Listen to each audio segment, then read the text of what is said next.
Stephanie Walker, thank you very much for joining us today to talk about your diagnosis experiences. If you could kind of walk us through your process. My diagnosis was first it's metastatic breast cancer diagnosis. It was de novo. In other words, it was my first breast cancer diagnosis. And praise the Lord, it's been the only one thus far. So it was actually found on a routine mammogram. And I was a person that religiously did that as part of my physical workup every year because of my age. And I had an abnormal mammogram, and I was kind of like blown out of the water going from one year to the next year. Such a big difference. So that's how it kind of like all started. And just a little bit of background, you are a nurse, right? Correct. I'm a nurse, semi-retired, retired, medically retired, whatever you want to call it. And I have 40 plus years of nursing experience. So it's kind of like I knew the diagnosis, and the last 14 years of my nursing career was spent at end of life care. So I was very much aware of the metastatic diagnosis of breast cancer, colon cancer, of multiple cancers. Just never thought that that would be a diagnosis that I would ever live with. Maybe high blood pressure, yes, or renal disease, yes, or coronary artery disease, but never breast cancer. Okay. Yeah, unfortunately, it's not the kind of thing that you think you will ever have or want to go through, right? Absolutely, especially when you're taught from an early age about breast health. And you're one of those people that take it seriously. The self breast checks in the shower, putting on the clothes. You kind of like look at yourself in the mirror, and you never even think about it. And especially when you're going to get mammograms every year, it doesn't cross your mind. Okay. So how your cancer was found, you said, by a mammogram, right? Correct. Um, did you have any symptoms? Was there anything um when you got your mammogram and had something that was quote abnormal, what happened next then? I'm going to honestly say it was something right out of a cartoon. Truly. I was actually off work. It was a day off, so I run errands, and I got the call that I had an abnormal mammogram. And she said, who she was. And she said, I know you have something on your mammogram that showed up, and we need you to come back in for an ultrasound and a biopsy. I said, no, I'm sorry, you have probably the wrong number. And I hung up. And they called back, and she said, "No, is this?" Gave my name, Stephanie Walker, and I have the right person. And I said, "Yeah, but I have them every year, and nothing was found last year. It's not me. You have the wrong person." Hung up again. So the third time she calls back, she goes, "Please don't hang up on me." So I listened to the whole spiel, and I'm thinking, "Okay, she got me. She knows my date of birth. She knows who I am." So, we arranged for the ultrasound and the biopsy, and Mm. pretty quick, and actually got the diagnosis. But my diagnosis was, how they call you into the office, and they give you, the results of the biopsy and the ultrasound all together. And I was tired of paying copays. So I said to them, I give you permission to call me at home and give me the diagnosis over the phone. Ah, It's plain okay. and simple. I'm not coming in to sit in somebody's office for you guys to spend 10 minutes with me, tell me what my diagnosis is, and then say we're going to have to send you to a specialist. Okay. No. So we didn't do it that way. So how long did it take for you to go through your diagnosis process? I had the mammogram in June of 2015. And I was late getting my mammogram because I normally get it in December. So December of 2014, obviously life got busy and I forgot.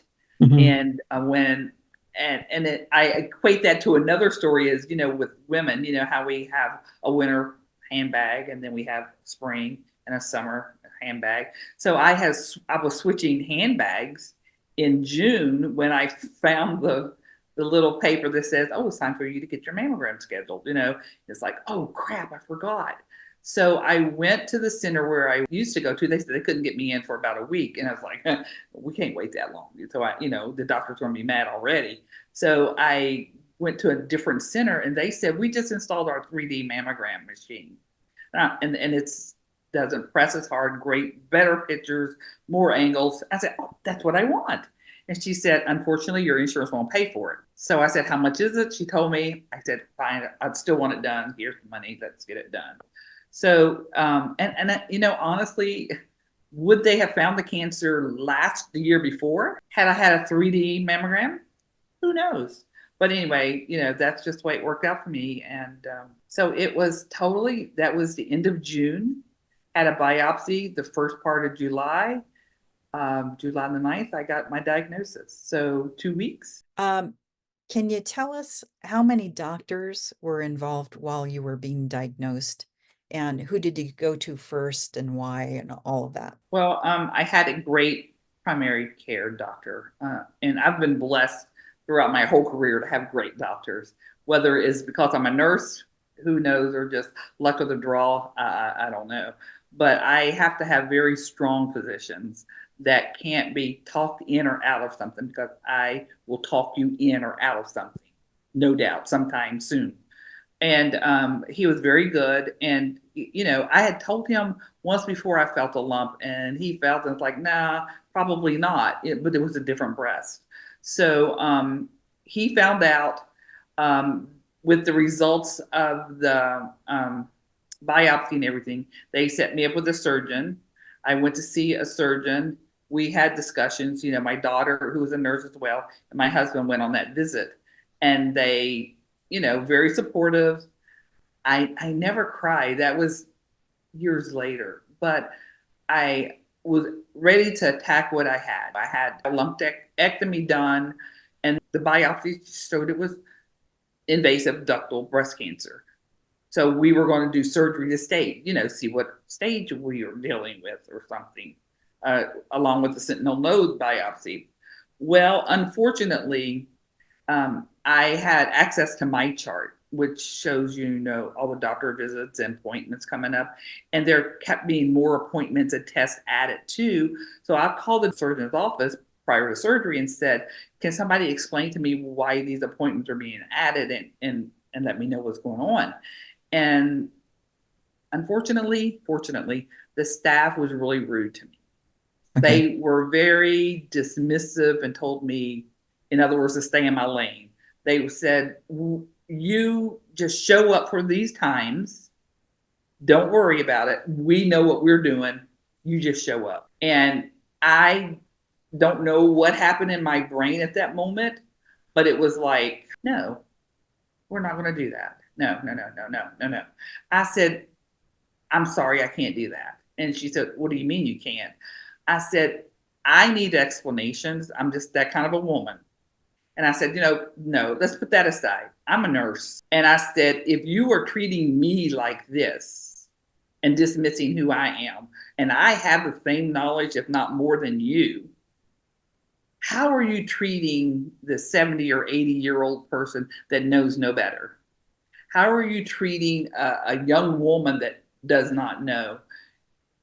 No, I'm not going to accept this." And I said, "He could be the best surgeon on the planet. But if you have an office staff that I have to go through more often than not, I don't want to have no problems with you. And I'll call him and I'll tell him myself." And I did. I Okay. said, I'm out. I don't want to have this done. Then I thought, what the hell did I just do? What am I going to do now? So I called up somebody that was going through the treatment at the time. And I said, "Who's your oncologist?" And she told me who the oncologist was, which was my medical director of a hospice company that I worked for when I was the director of nursing. So I called them up right away to get an appointment, and he was out of the country. So that was a blessing that he was gone because he ordered a whole bunch of tests. And that is when I found out I wasn't just a regular cancer patient. I was stage 4 because I already had bone mets. So he had ordered a PET scan and he wanted all that done before, he got back. So when I seen him, all the tests were done. We wouldn't have to wait. And had I not had that test, we would have sent me away like an early stage breast cancer and no telling where I would be today if I would be here today. Very few doctors, but very powerful doctors on a team. 3. And a very powerful patient, A very outspoken patient advocating for herself. which is very important, right? Absolutely, you have to advocate for yourself. It's great always to have very supportive family and friends, but when the rubber hits the road, it's just you and that other person, and you have to speak up for yourself. And I think it's also important to help people understand that there really is no one right answer or one roadmap, right? It's dependent on so many different things. And so finding out more information, getting second opinions can be important too, right? Absolutely. And when I can be with somebody else that has the exact same subtype that I have, that has same diagnosis, had the same everything, and we react different to the medications. And that would take us down a different road than somebody else. And you have to have some kind of knowledge of what your treatment plan is. And if you are, I don't expect you to have warm and fuzzy feelings with your oncologist like he's going to be your best friend when it's all done.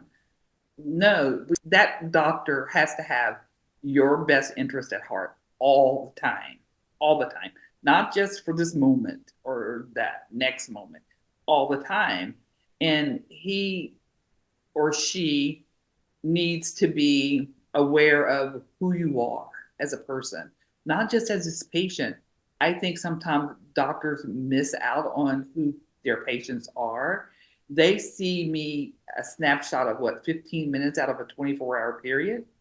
They don't know who I really am. And I think once you start talking to and opening up about who you really are and what your expectations are, what your goals are, I think it helps them better formulate a plan that's tailored for you.